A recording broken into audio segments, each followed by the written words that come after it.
How are we doing tonight? Very good. Just real quick, I just wanted to give a rundown. We're on the agenda tonight to be reviewed for next school year.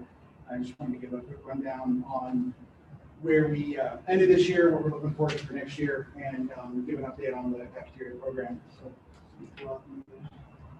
don't way to function anymore. My contacts aren't good enough anymore. I have to have the reading glasses. So first of all, thank you guys for choosing us for this year. We had a pretty exciting year this year. Finally, hopefully wrapping up all the COVID craziness and pushing through the end of the school year for that. So just a quick rundown. So from August to December this year, the school year, they were doing about 906 lunches per day in the cafeteria. And I'm happy to report that every month from January until May, we increased lunch sales. Not just we as the nutrition group, but we as the cafeteria and all the admins and making it happen. We went to 1,072 lunches in January, 1,148 in February, 1,192 in March, 1,251 in April, and in May we're actually averaging 1,310 meals per day. So, close to 50% of the school population can eat lunches in the cafeteria. That's about a 44% growth rate from where we were at. And just once again, really couldn't have done without the cafeteria staff.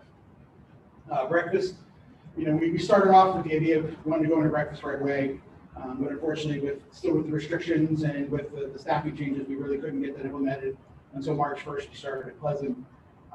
We started doing the breakfast take-home bags for Pleasant, and we were doing approximately 300 bags per student per day for 6 days a week. We're actually setting them a Saturday bag. Got great reviews on that. Had a lot of parent feedback saying that they're happy the kids had an extra meal. Huge shout out to Janice for helping us make that happen. That was, she was integral in planning on that. High school breakfast began in person. We had some good turnout for that. And then we went to Maplehurst in May. We started doing the same take-home system in Maplehurst. And really helpful. The Maplehurst staff volunteered to come in early, stay a little late, make sure we got these breakfast packed.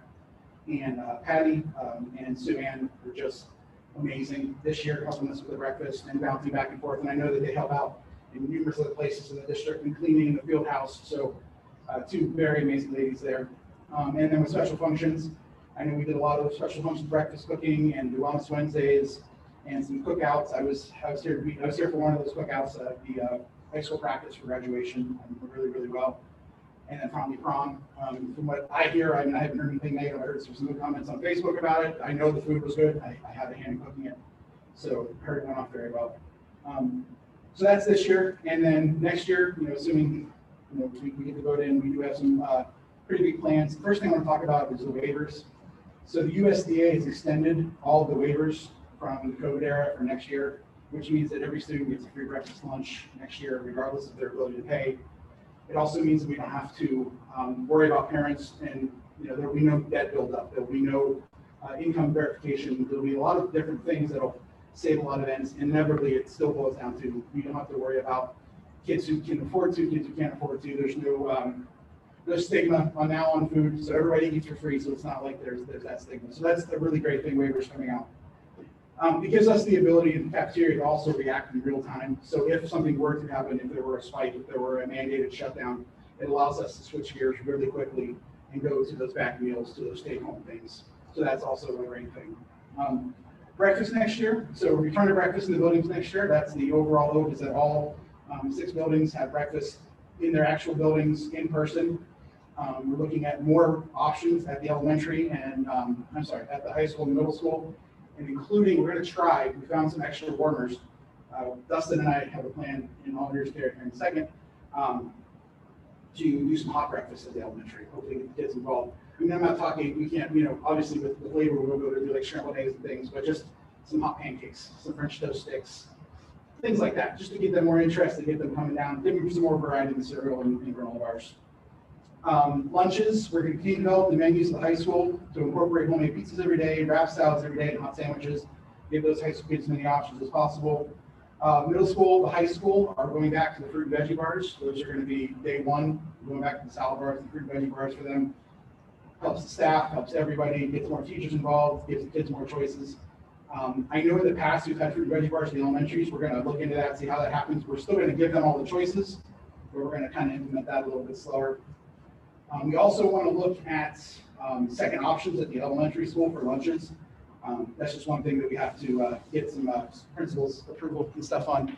before we, get a lot of stuff going on. And changing the meal delivery time for the way it's made at the middle school to ensure that the meals at the elementary are getting there just before their lunch service time as opposed to hours before.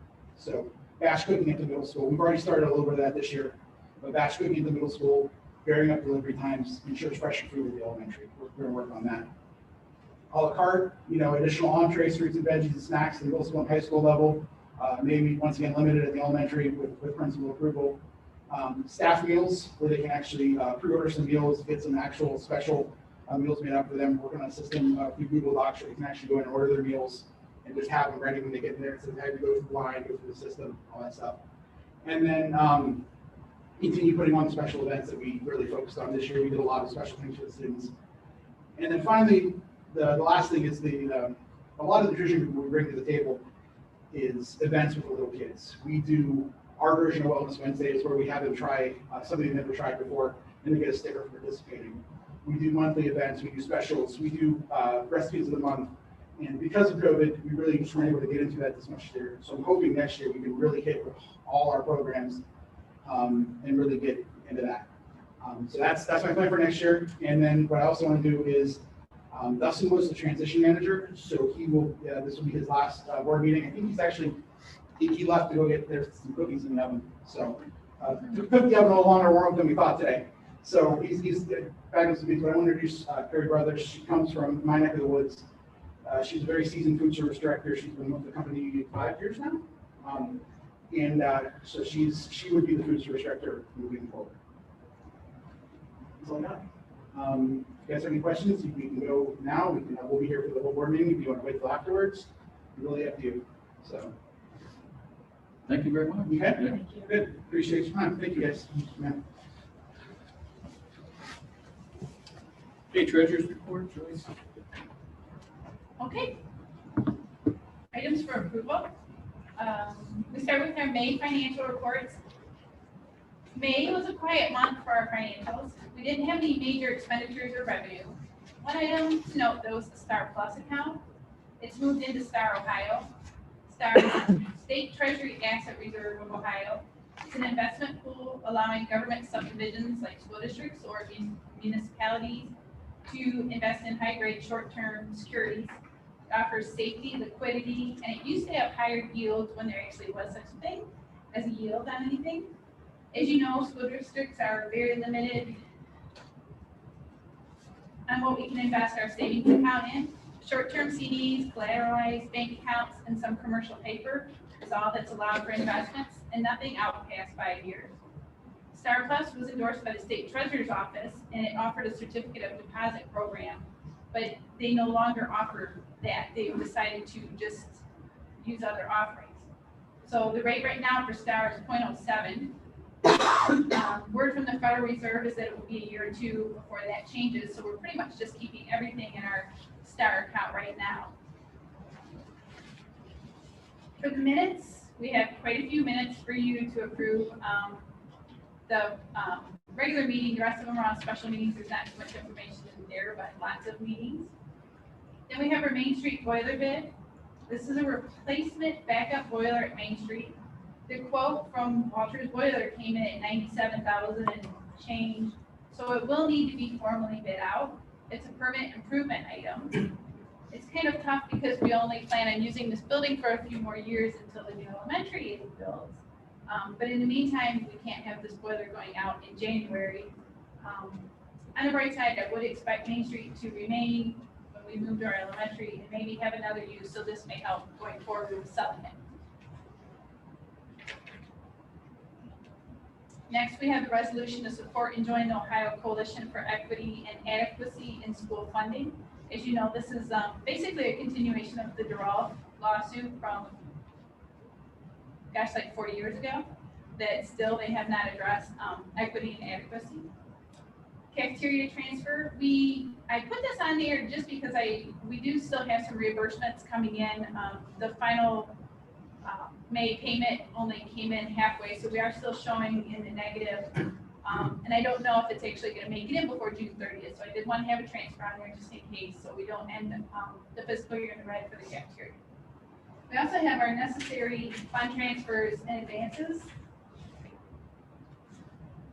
This is for any of our grants that end in the negative because they're all on a reimbursement basis. We ask for the money ahead in June, the only time we're actually allowed to do that.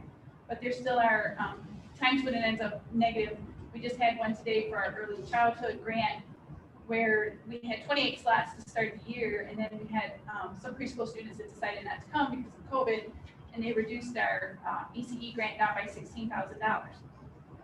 So in talking with Jennifer King about how we did this, I was able to determine that we did have 28 to start, and I've been back and forth with ODE on this, and I think they're gonna reinstate that. So that would be like $16,000 that we'll get back on this grant that we should have had in the first place, but then they took away. Now they're probably gonna get it back, but obviously it won't happen before June 30th. So it's things like that that you need to have these transfers back and forth. So then when the money comes in July, we'll be able to transfer it back. Final 21 changes to our appropriations and our estimated resources, and also our temporary fiscal 22 appropriations. This is our, the fiscal 22 is the spending authority to be able to start July 1st, and then you approve the permanent appropriations for next school year in September. So we may have a few small changes on the funds other than general fund, but it's basically going to be what's already in there. Our food service contract and management renewal, of course, for nutrition group. This will be July 1st to June 30th for the next school year at the same terms as the original contract. Our first one was for 6 months. I think you have 4 one-year renewals after your first time. So we do it a year at a time. I did send the contract down to ODE. They had to give their approval to it before I could bring it to the board, but it is the same contract that we had last time. And of course, as they mentioned, there will be no cost for breakfast or lunch for our students next year, so that's going to be a real benefit. Then we have donations, musical instruments that were donated, value of $500. The Bowers donated $1,000 to our drama department. And then the scholarship donation from the endowment fund for a variety of different scholarships for our students. The total was $49,471.11. There was some interest and some returns in there, so it actually, I mean, we didn't give the student 11 cents, but it actually came out to an even amount. But that's what they gave us. So we go. And that's all I have other than just a miscellaneous note here, just to remind you, the state budget is still undetermined. So now today, June 22nd, I don't know what our state funding will be for the next 2 years, which starts in 8 days. The state is in an even better position than it reported on last month. So I'm still holding out hope for the fair school funding plan. The director of budget management for the state just reported to the legislature that they have an additional $3 million. It was a million, right? Yes. $3 million in revenue that was unexpected. So I really hope the fair school funding plan makes it through. I just shipped off another email to our senator asking them to please support that. So there's that. And that's all I have for you. I need a motion to accept treasurer's report, all the items. So moved. Thank you, Mrs. Witt. For a second. I'll second. Thank you, Mrs. Snelling. Any discussion? Main Street boiler replacement for the backup. Did I hear that right? Yes, there's Okay. 2 boilers. One is like a super the big back- boiler and so the one's a backup. smaller boiler. Okay. So that's why this one's only the 100,000. The really big ones, like we replaced it, middle school in Maplehurst are like $300,000. So this is like still a big boiler. Oh, yeah. And keep sending those emails. I do. I probably shouldn't ask, but how are the boilers at those places? I don't want to jinx us. Well, you know, everything is kind of, I mean, they come out and they fix them and they work on them and you just, but this one apparently is beyond the fix up and they work on, that's why they're, you know, it needs a replacement, so. Anything else? Any other discussion? I was just adding that probably the next boiler that's the biggest concern is the one in the Benedict building. It's original, it's as big as that stage. It's in need of being taken apart, pipes cleaned out, so it's going to be Which is why we keep back some of that permanent improvement money, because these are big projects. We need to have a reserve there in case something happens. And Kelly's been telling us for years that, it's just a matter of time. And when they finally come and say they can't repair things anymore, it has to be replaced, then that's when it's time. So, but we'll go out for the formal bid and see what it comes with. Anything else? Roll call? Mrs. Wick? Yes. Mrs. Schnellinger? Yes. Mr. Linder? Yes. Mr. Moore? Yes. Mr. Ritzenthaler? Yes. Mr. Fisk, personnel?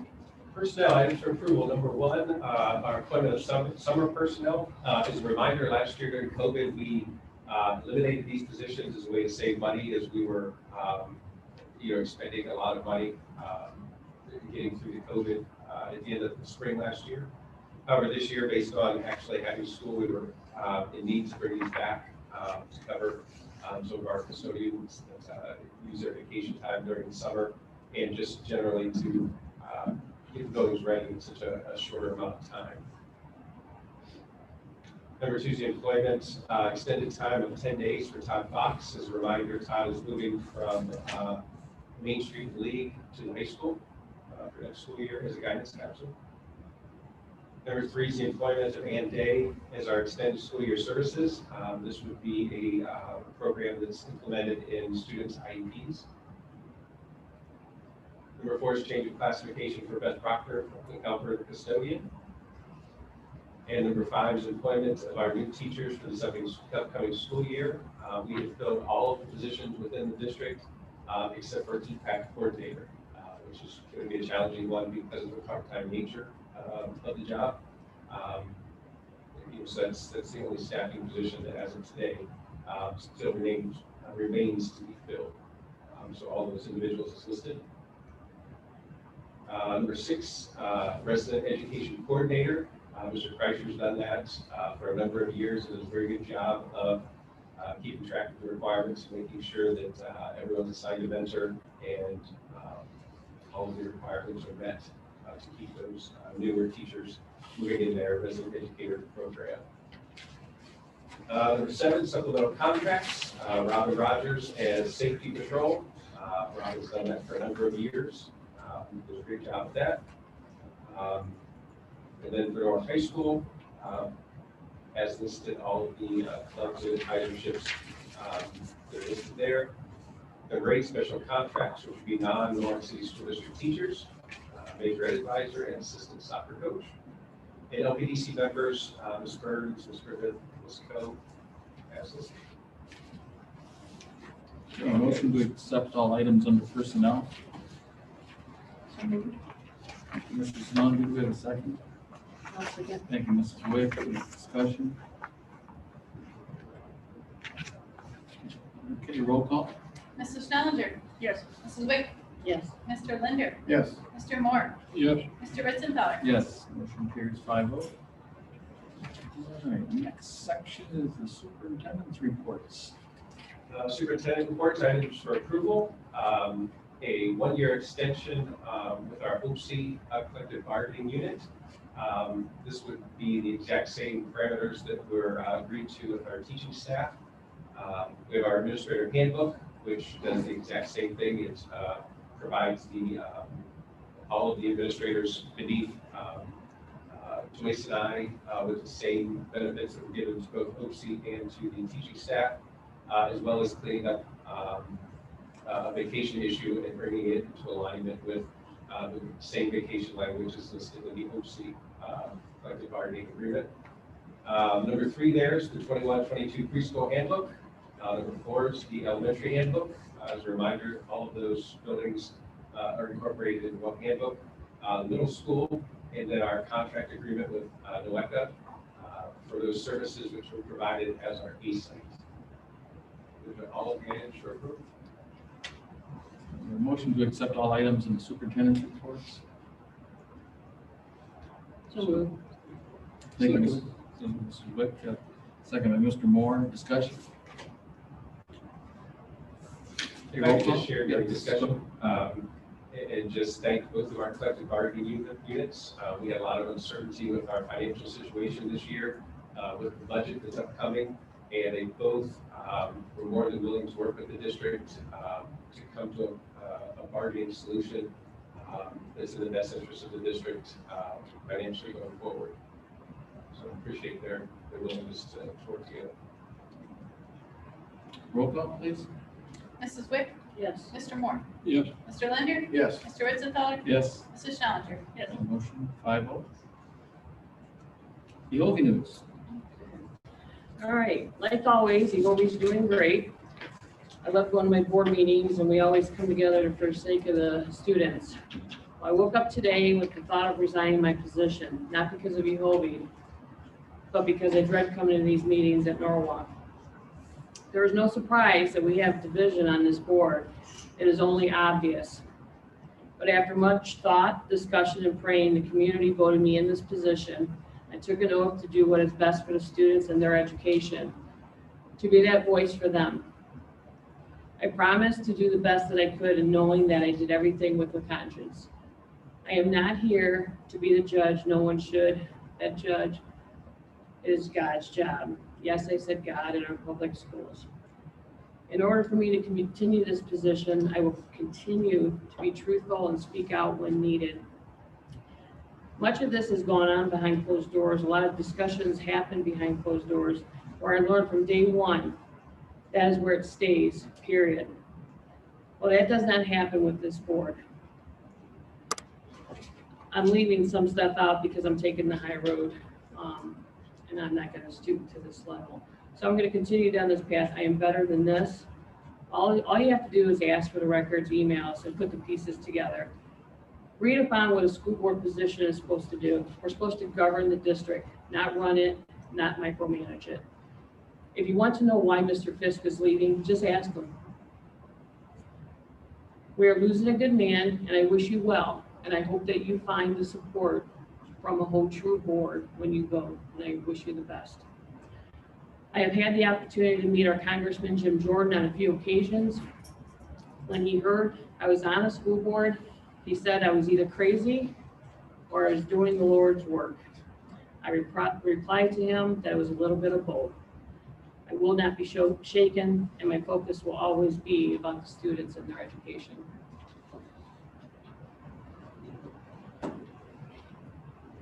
Okay, anything else discussed? Okay, motion to adjourn. Yep, so Thank you, Ms. Wick. Second. Thank you. Roll call. Mrs. Wick? yes. Mrs. Challenger? Yes. Mr. Linder? Yes. Mr. Moore? Yes. Mr. Witzenfeller? Yes. Adjourn. Big breath.